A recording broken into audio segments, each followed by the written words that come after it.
Patari hatari parang Japok. Jadi di tujuan Malaysia Patari Parhon di Batangai di Patari Parma nasa lagi di Banai. Tadi mak ulang si Japok. Jadi Roma sadahalak masih rangkut roh di Bana roh di buha siang hari. Alai dong di liga dan lihat keduk si Japok di Soro masoikna.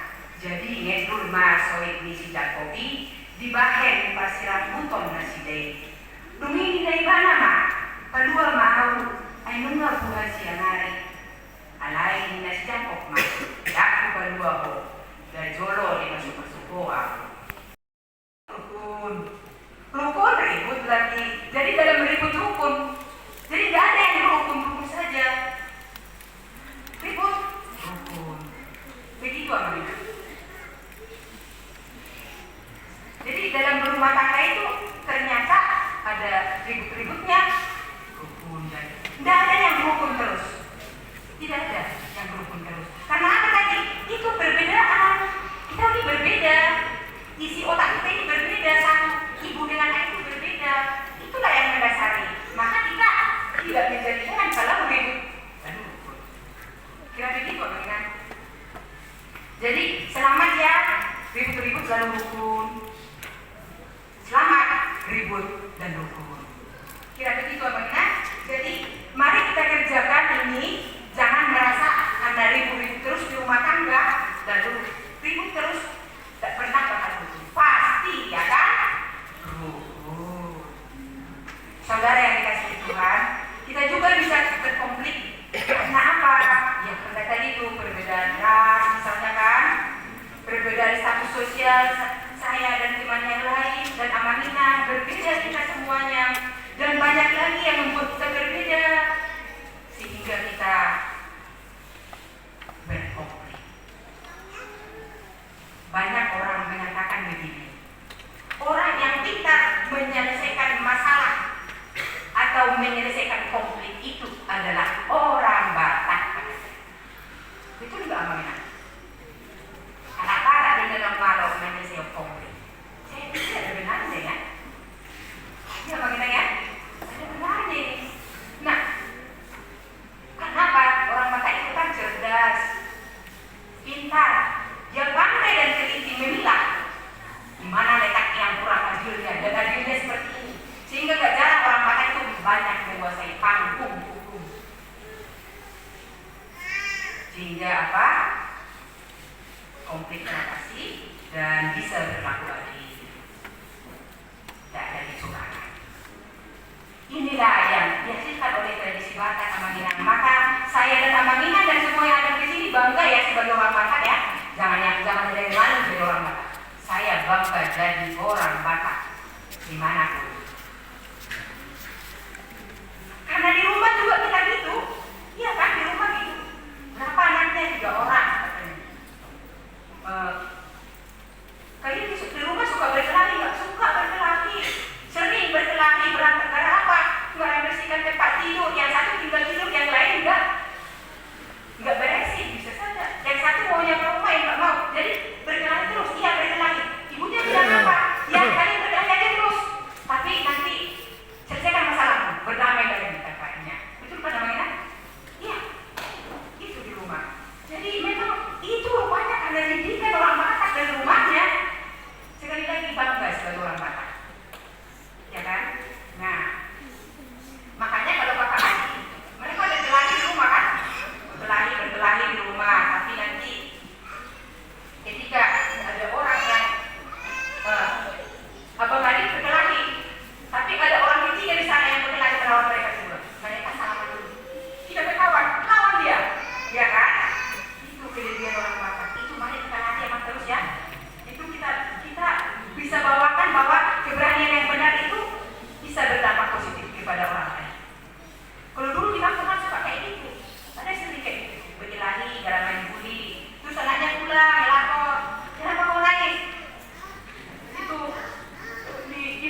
menyelesaikan konflik.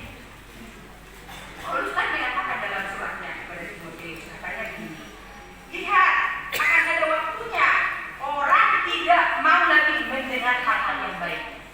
Di 2 Timotius 4 ayat 3-4. Itu berarti makin banyak tantangan loh. Makin banyak tantangan, makin banyak nanti konflik. Karena apa? Orang banyak sudah gak mau mendengar yang baik-baik. Makin banyak tantangan. Jadi karena itu kita harus membuka diri kita. Dikatakan di 2 Timotius 3 ayat 4 ini saya bacakan, karena akan datang waktunya orang-orang tidak mau mendengar ajaran sehat katanya, tetapi akan mengumpulkan guru-guru menurut kehendak untuk memuaskan telingannya dari kebenaran dan membuka dirinya dengan dongeng. Berarti konflik bukan tidak ada, semakin banyak. Pada nats kita ini hari ini adalah penyelesaian konflik antara dua orang yang bersaudara, yaitu Yakub dan Esau. Mereka kan debat tadi, yang mana ketika dalam rahim ibunya mereka itu berbicara tentang menentang, dan sampai si Yakub ini memegang tumit abangnya. Yakub artinya memegang tumit, ya karena dia memegang tumit si Esau dalam rahimnya itu, dalam rahim ibunya, supaya seolah-olah mengatakan aku duluan. Begitu. Nah, jadi tapi kenyataan mereka ini pro kepada si Yakub, dan dia kurang berpihak kepada si Esau ini. Ya kan sudah diceritakan tadi dalam kitab bahwa si Esau ini sukanya ya seperti orang sekarang itu sukanya di terminal, malak-malak orang. Dia lebih maco, sifat kelembariannya timbul. Dia suka berburu, sedangkan si Esau sukanya bantu ibunya di rumah, bantu ibu masak, mengurus halaman, mencuci piring. Nah, akibat dari perbedaan inilah terjadi persekongkolan. Dan itulah yang menjadi masalah sepanjang zaman yang diingat oleh kita. Israel itu licik. Israel itu sebuah bangsa. Kenapa? Dia mencuri berkat kesulungan. Sementara dia anak bungsu. Dan oleh sebab itu, maka sepanjang hidupnya Esau itu selalu menaruh dendam yang membara. Terus membara dalam hatinya. Saya akan jadi kuat dari kamu. Suatu saat nanti akan saya balas. Sebab kamu sudah membuat saya anak sulung yang diperlakukan menjadi anak bungsu. Ini membara terus dalam hati. Kekasih di dalam Tuhan, seperti yang kita ketahui bahwa akhirnya si Yakub itu pergi dan di dalam pelariannya dia meninggalkan ayah dan ibunya ke rumah papanya Laban.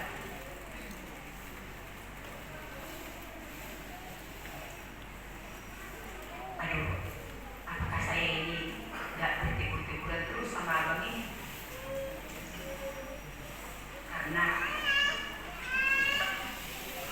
abang yang saya hormati sudah saya akali, sudah saya tipu. Apakah saya suatu waktu akan berdamai dengan abang? Atau suatu saat nanti merenung di Tanorara, tidak berjumpa sampai mati pun, saya mau suatu kemana dan juga besokan.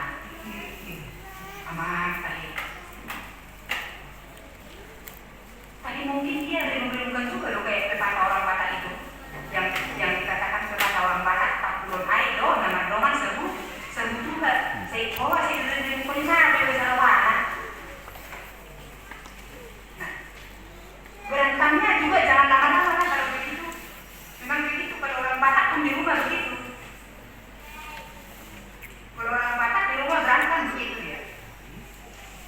Mereka berkelahi dulu, lalu akan tidak lama lagi berdamai. Nah, rupanya dalam budaya Yahudi juga, dalam firman Tuhan ini, di tengah dia melakukan pelariannya ke rumah pamannya itu, ke rumah tulangnya itu, dia telah diberkati di sana. Berkatnya itu sangat banyak. Bayangkan istrinya 4, anaknya 11, kambing, domba, unta, keledai, banyak sekali tak terhitung. Jadi dia sudah kaya raya. Tetapi begitu dia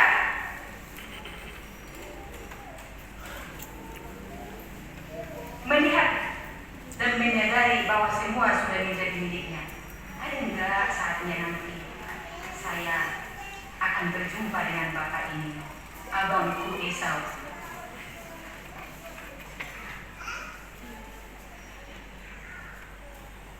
Nah, begitulah bagaimana kalau di Alkitab diceritakan setelah setengah vulgar bahwa ya dikatakan istrinya 4 memang kenyataan dan anaknya 11 hartanya banyak, begitu diceritakan di Alkitab. Dan memang begitu Alkitab, tapi kita tidak bisa.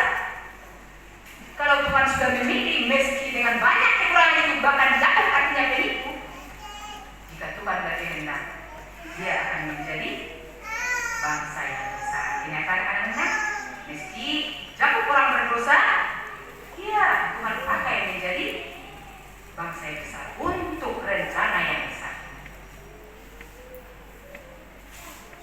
Nah, bagaimana kira-kira cara menyelesaikan konflik yang dihadapi oleh Yakub ini? Di dunia ini memang banyak cara menyelesaikan konflik. Ada yang dikatakan perang panas, ya kan? Antara seperti boleh dikatakan ini, ya perang yang terjadi antara yang terjadi di Timur Tengah. Ya, memakai kekuatan yang kuat, ya menjadi pimpinan, yang lemah menjadi taat. Yang kuat itu menentukan kondisi, yang lemah harus taat. Siapa yang bertahan? Yang kuat. Nah, di tempat-tempat lain juga begitu, Bang Ina. Ada kalau berperang, mati di pihak A satu, di pihak B juga harus mati satu. Kalau ternyata di pihak B mati satu, di pihak A harus mati satu lagi. Harus dua-dua matinya, harus tiga-tiga dulu matinya, harus imbang, baru boleh berdamai. Ada di tempat saya seperti itu, Bang Ina. Tidak peduli, ada orang yang mendamaikan tidak dulu, orang ketiga yang mendamaikan tidak mau. Yang penting harus berimbang dulu, baru kita berdamai.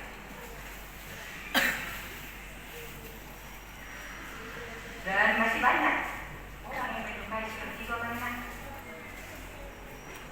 Kalau dia sudah tidak senang sama orang lain, bisa berkata, bodoh lah, kau nabusung ini, aku ibu, takut ya kok. Buas, molo itu, tarpalus. Itu sebenarnya penyelesaian konflik yang sederhana, yang primitif sebenarnya. Dan kalau bisa, mari kita lepaskan. Dalam perjalanan dunia ini pun juga ada penyelesaian seperti perang dingin, menyelesaikan konflik yang perang dingin, ya itu yang pernah terjadi di dunia ini tahun 80-an. Karena ada dua negara yang kuat, negara Uni Soviet dan Amerika Serikat.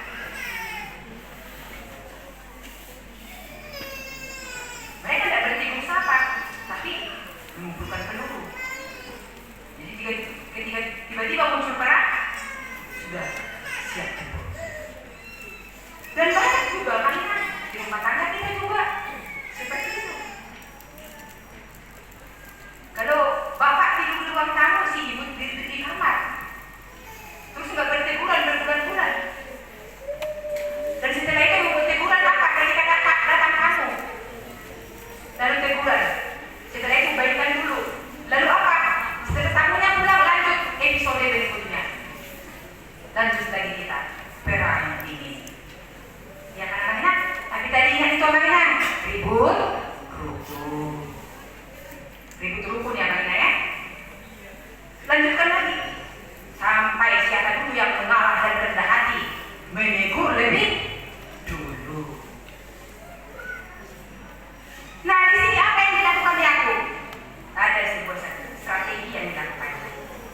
Dia menyadari, coba kita lihat, setelah Yakub menjalani hidupnya, dia sampai pada titik puncak. Oh, dia sadar, rupanya aku sudah diberkati Tuhan. Banyak sekali berkat yang aku terima. Dia sadar itu. Dia yakin, oh rupanya semua ini tak mungkin karena kekuatanku. Oh, ini dari Tuhan. Karena kalau bagian baca dia satu katakan begini, malah Tuhan menampakkan diri kepada Yakub maksudnya, sehingga dia mulai sadar keberhasilan yang dimilikinya itu bukan karena keinginannya sendiri. Jadi dia baru sadar, oh iya, Tuhan rupanya yang memberi ini, yang memberikan ini semua adalah Tuhan. Dan ini rupanya tidak Tuhan. Dia sadar dari itu. Maka karena dia menyadari itu semua berkat Tuhan, lalu dia mulai menyesali. Maka waktunya aku berdamai dengan abangku si Esau ini. Ai tuani lu hape ne domani tuani lu hape au benar aku tahu au sudah aku tahu au sudah hamurau kagak bil nasa aku non ini juga besar rumah. Sebab kami kan dibesarkan di rumah yang sama, lahir dari ibu yang satu, ayah yang sama. Kenapa pula lah ini mengingat-ingat selalu benci sama abangku ini? Saatnya aku, bagaimana caraku berdamai dengan abangku ini untuk menyelesaikan konflikku ini? Itulah yang direnungkan. Bahwa hidupnya setelah diberkati tidak akan terasa bahagia jika dia berdamai dengan abangnya. Dan dari sini kita belajar mana? Rupanya hidup yang diberkati itu setelah ada dikasih hamurawan hasad hagabil masyarakat itu tidak sempurna rupanya kalau tidak berdamai dengan abang, dengan saudara, dengan keluarga. Dan itulah yang membuat Yakub ini berbalik. Lalu dia buatlah pendekatan. Nanti nanti kita baca di ayat 13 dan 15, kita baca, dia menyampaikan permohonan maaf kepada Esau ini dengan cara yang tidak tanggung-tanggung. Apa itu? Dia sediakan 200 kambing betina, 20 kambing jantan. Kalau dikalikan uang sekarang itu berapa ya? 2 juta lah seekor misalnya ya. 200 kambing betina, 20 kambing jantan. 200 domba betina, 20 domba jantan. Berapa juta itu? 30 unta yang sedang menyusui beserta anak-anaknya. Berapa miliar itu? 40 lebih betina, 40 lebih jantan. Berapa ratus juta? Dan 20 keledai betina, 10 keledai jantan. Kalau diperkirakan ini berapa kayaknya? Miliar. Mungkin mendekati 5 yang tadi. Jadi kalau mungkin si istri Esau itu lihat, ayo caro mak. Saya orang kacanya, ini banyak bontot. Kau enak caro mak. Ini loh mak. Mungkin ini non si pada. Cuma na menjadi ini tuh ada si pada kan? Caro mak. Si buat ditersembah si budak. Kau enak caro mak.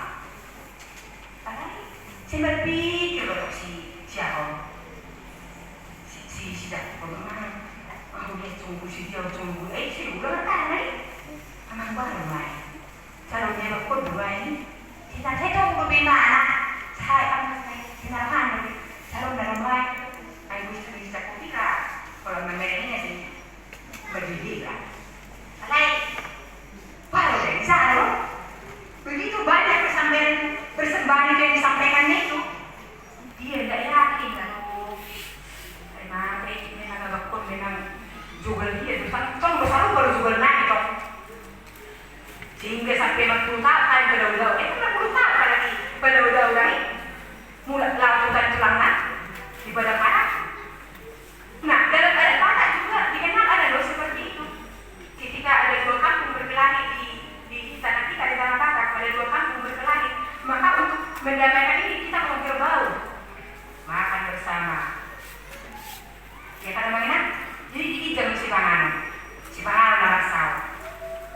Setelah itu apa? Damai. Karena apa? Orang Batak meyakini dalam makan bersama itu Tuhan mendamaikan. Jadi kalau sudah damai, apalagi mau dibilang Anda damai, ya kan namanya. Dan inilah yang perlu diingat. Mari kita bersama-sama memegang bahkan menghidupi kata damai ini. Biasanya juga gitu. Kalau kita lagi bermusuh sama orang, jangankan makan bersama-sama dia. Terus kita jumpa di pesta misalnya, lalu semeja makan nggak mau kan namanya? Itu manusiawi. Tapi kalau sudah berdamai, bersenda gurau, damai, nggak ada lagi di atas semua itu. Sudah damai. Nah, oleh karena itulah dia berpikir-pikir, wah rumai, calon rumai, saya iman terus di pikirannya. Nah, ketika Jakub sudah melakukan strategi itu, dia kemudian menyendiri di tepi sungai Jabok. Dia menyendiri karena kini dia ibadah parho istrinya nakosona na doi pakai nakona songina ka asane dia sendiri mana di topi. Dia menyendiri di situ. Saya masih ingat dulu waktu sekolah minggu Bangina ada lagu sekolah minggu kami. Ini setelah baca nas ini yang baru saya ingat lagu ini. Masih rambut si jatuh di topi mi aja bok dohot suruh-suruhan ija oba debata. Ternyata disinilah Jakub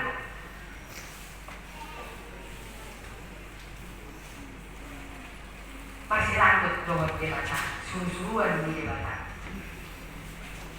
Maka sebenarnya kalau kita sedang berperang dingin dengan keluarga kita, dengan suami istri, mungkin coba kita pandang-pandang dulu di tepian pantai Sungai Kapuas, di tepian pantai. Kalau ada laut di sini atau danau Banginanya, berarti goce dua pe Sungai Kapuas, goce dua pe laut nanti, mana wah sama saya ingok salah nih, saya jarang kami makan, begitu memang. Seperti yang dilakukan si Jakub ini, menyendiri dia di situ, yang akhirnya dipakuli oleh Batak, pergi tidak berserang budiman. Nah, akhirnya Yakub pun lalu bergumul sepanjang malam dari laut malam sampai fajar. Dalam pergumulan itu dia menyadari aman warna darinya Jakub ini. Oh matahari pulau ini orang dengan mulu penipu kan soalnya ketika kita menyadari orang jadi penipu kita kan waspada ya karena mainan hati-hati ya. Si Jakub ini warna darinya penipu. Nah, tapi di tengah dia merenungkan masa-masa hidupnya itu, dia kembali bertanya, isi doamu. Nah, pada saat itulah Tuhan datang seperti seorang laki-laki lagi bergumul, masih rangkul pada sidang dan saudara kasih Tuhan tidak akan selesai sampai di situ. Setelah dia masih ragu, begitulah juga dengan Jakub. Dan setelah lau maau, nina roy, ditiup makan tunang lau, pasu-pasu doa,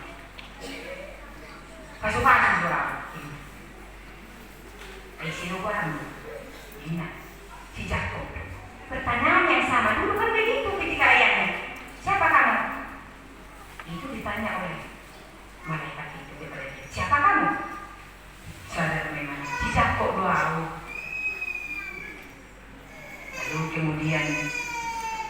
dikalahkan dengan hanya menyentuh pangkal pahanya, sehingga sendinya terpecah. Dan itulah yang membuatnya permanen sampai selama hidupnya dia pincang. Tetapi kata-kata yang tadi Yakub berkata, pasu-pasu dulu aku, berkatilah dulu aku.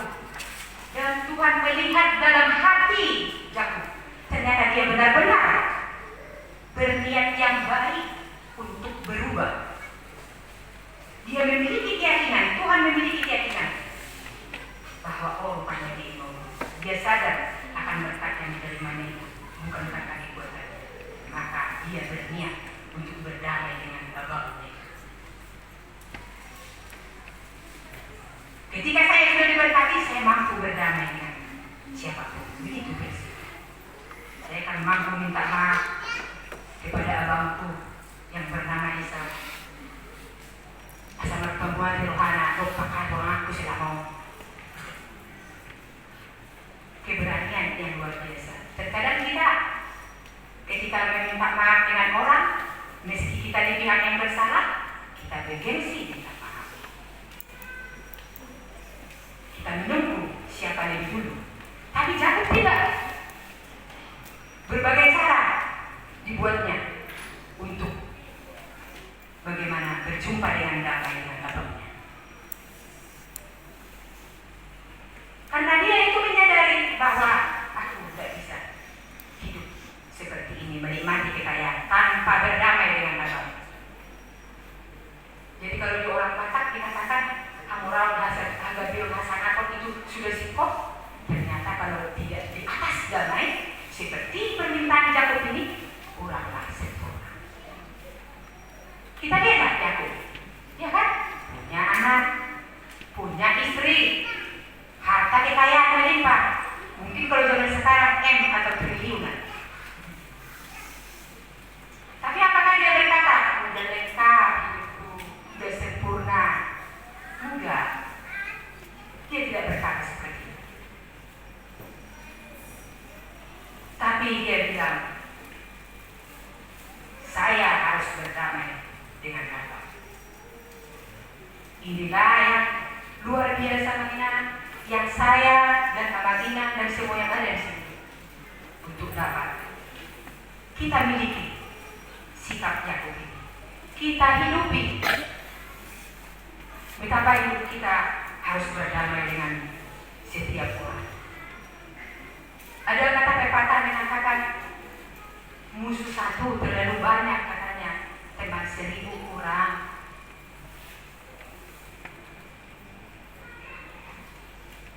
Yakub tidak mau kehilangan saudaranya. Saudaranya itu penopang baginya, pemberi semangat baginya, bagian dari hidup.